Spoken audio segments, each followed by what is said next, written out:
Stone. Thank you. Oh. Testing. Okay. All right. Like this says, I'm going to talk about selling collaboration and some ways that I did that.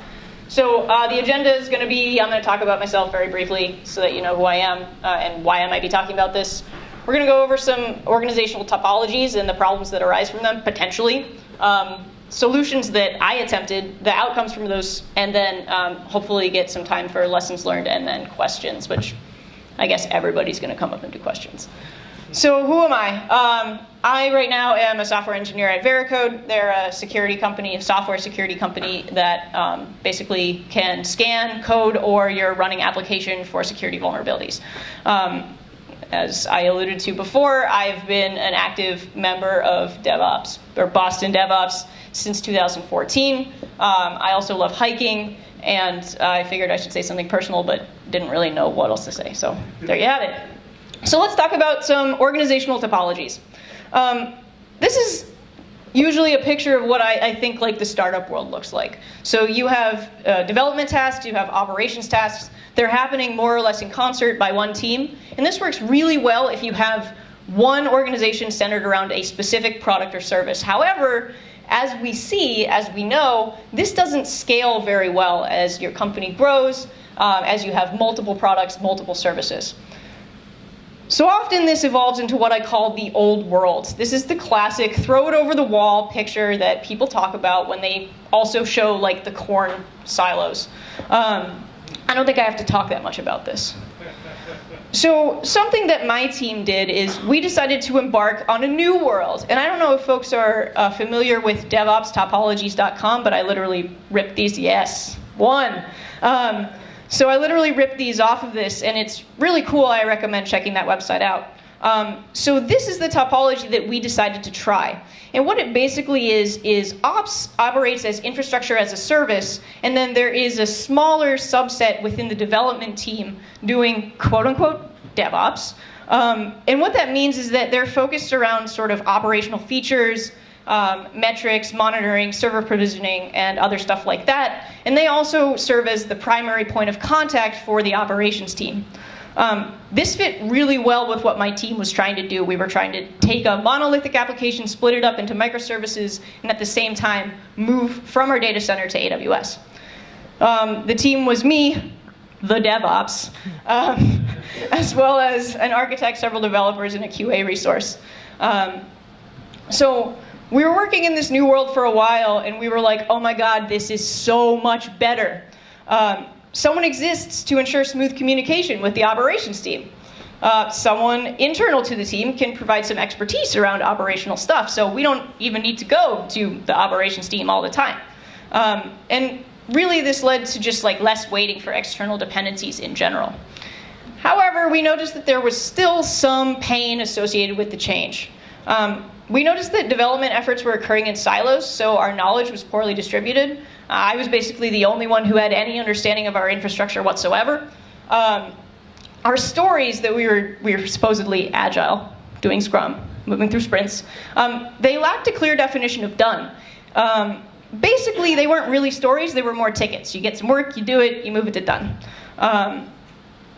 And that done often meant feature complete. It didn't mean that we took infrastructure or deployment or anything into account. Coincidentally, we didn't have a deployment pipeline. And then also we were engaging in what I would say would be ceremonial Scrum. So all of this led up to our timeline that just kept extending. And I thought about this and I thought, well, you know, it seems like maybe there are some collaboration problems happening here. So I said, I really want to solve this. I want to make our team not just good, but really, really amazing. And so I came up with this initial solution. And I said, I'm going to sell extreme programming to my team and to my organization because I think it's going to make a really big difference.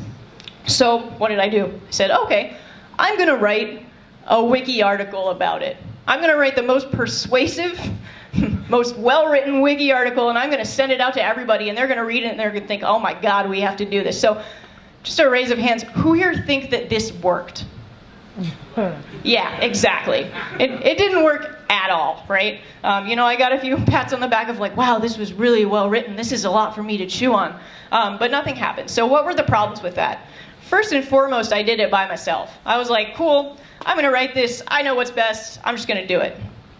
Second, it was an information overload, right? People were like, wow, this is great, but I'm really overwhelmed by everything you just told me. And in addition to the information overload, there were no action items. There was no like, so now we do step A and then step B. But most importantly, I wasn't really considering my audience. So then I took a step back and I said, so what type of messaging resonates at my organization? And after doing some digging, I found maturity models.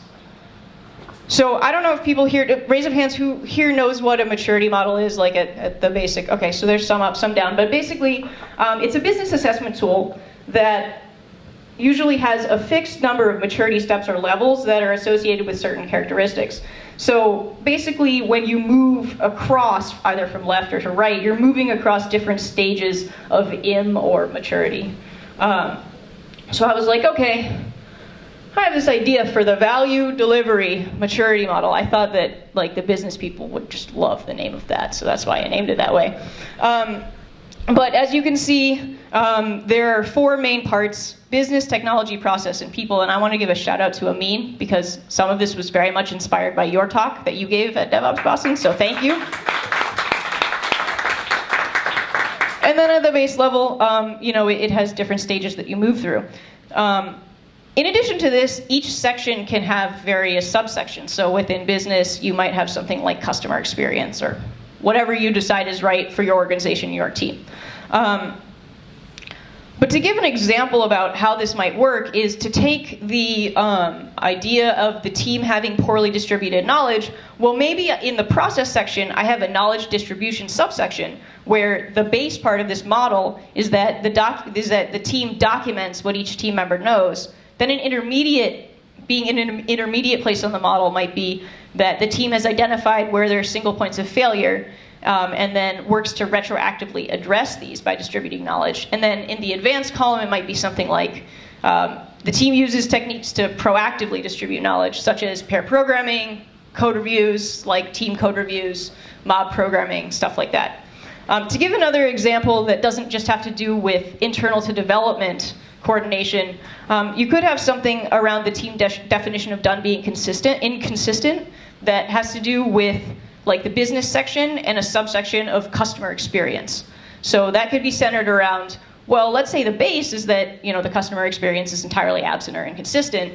The intermediate is that the team makes sure that they have a clear definition of done that includes user experience, such that there's user experience included in that. And then the advanced might be something like having an on-site customer with an embedded UX resource within your team to ensure that.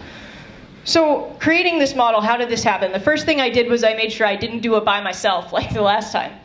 So I had this idea, and then I had a conversation with a coworker who was very pro-extreme programming. And I said, hey, I'd really love to do this with you. What are your thoughts? He said, great. We individually created Excel documents and then had a meeting where we merged them together. And that was our original wiki page. Wiki page again, but maturity model wiki page, so it's more effective. That page went through multiple revisions, and eventually there was so much content that it was split into multiple pages. So there was an overview, then a playbook which had more detailed information for folks that wanted to dig deeper, as well as an entire page dedicated to metrics around, okay, how are we going to measure these different parts of the model and make sure that this model is effective? And then lastly, to have an entire page dedicated to resources. So books, articles, videos, anything that someone could learn about more for a particular section or subsection. So in addition to this, I thought it was really important to get constant feedback. So I did that from both internal to the engineering department, my management manager, as well as making sure I stepped outside of engineering, talking to product management, talking to user experience, talking to sales operations, saying, hey, this is what I think for these things, and this is how I feel your expertise could supplement the stuff I already have. And then I also added something called Keystone Habits, which if people have questions about that, we can talk about it. So what were the outcomes? The reception to this maturity model was positive all the way up the management chain. I work at an organization that's slightly larger, so there is a management chain, and there was positive reception all the way up.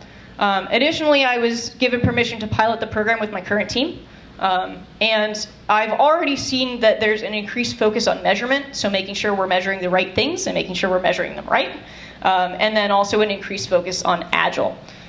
So what were the lessons that I learned? First, don't wait. Don't wait for your company to say, hey, here's this problem, can you solve it? Be proactive.